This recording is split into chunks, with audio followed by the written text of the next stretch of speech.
Morning, afternoon or evening listeners, it's gossip time. This month I'm going to be focusing on, what else? Prom. Not that much other gossip going around at the moment, boys and girls, I'm ashamed of you. But luckily, prom was more than enough to keep me occupied. This time. No prom king and queen this year, folks, but maybe the faculty decided that was for the best. Last year, half the winners all crossed dresses in one way or another, and the it couple came third. And what way is that to run a high school, I ask you? There are a few notable couples, of course.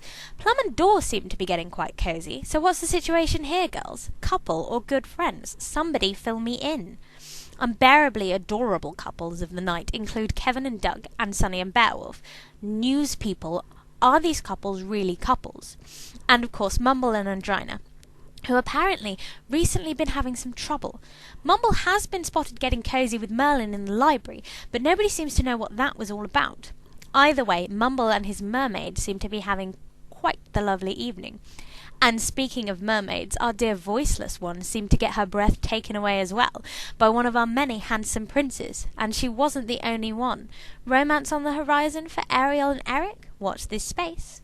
Of course, even the faculty wasn't immune to the romance in the air, our headmistress of course being accompanied by her incredibly creepy and yet oh so dashing husband, but unfortunately no new faculty romance. Yet.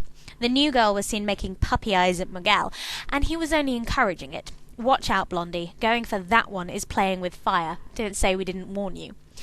And the slap caught wind of a very interesting rumour about another blonde prince chaser. Apparently Lottie is dating Kazaril. Hard to be sure. They certainly didn't turn up at prom together, but then they didn't turn up at prom at all. So watch this space and I'll let you know. She was seen conversing with a rather dapper gentleman in a hat shop and looking terribly excited about it all.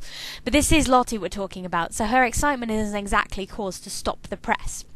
And that's all I'm catching for now, so that's me signing off. Keep me on the grapevine. Second Gen. Morning, afternoon or evening listeners, it's gossip time. Breaking news this month, bad boy Arcady has finally been tied down by none other than sweetheart Dusty Faye. The slap certainly thinks it's an interesting match, but what about those rumours of a striking blonde Arcady was seen chatting with at the supermarket late at night? There was certainly some fire between them, whoever she might have been. Also spotted at the encounter was one Luke Dulac, and for those wanting a bad boy of their very own, he's still free and single. If you do want somebody a little more refined, everybody's favourite prince Tristan Pendragon has still not been snapped up by some stunning princess, so get on that, girls.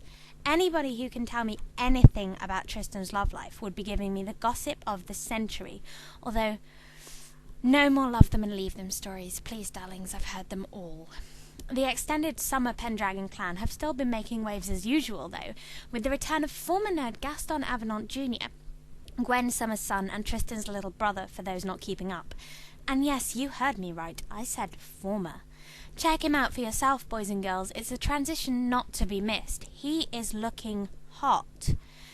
In other news, don't forget to keep your eyes peeled and back away from the school dangers.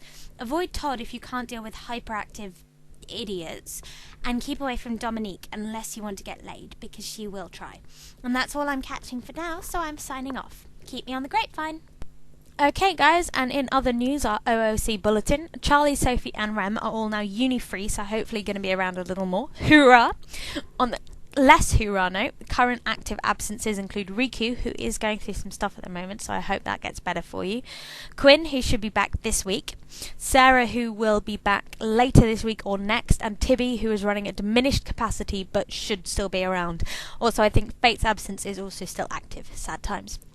Open thread still ripe for the taking is A House Is Not a Home with Anya in the Mall, A Fatherhood Candy and Runaway Carts with Roger in Yoshi's Yummies, If You See This Girl, Can You Tell Her Where I Am with Eric on the Beach, Basking in the Sun with Dor in the Commons, and Sucker for Water with Vanessa in the Seabury Centre. And finally, congratulations to all our OTM winners. You can see who they are in the sidebar, where the news box is also located. I do update that when there's news, so be sure to keep an eye on it. That's everything I think, so please let me know if you or your characters want included in the next episode by PMing the Slap account. Bye!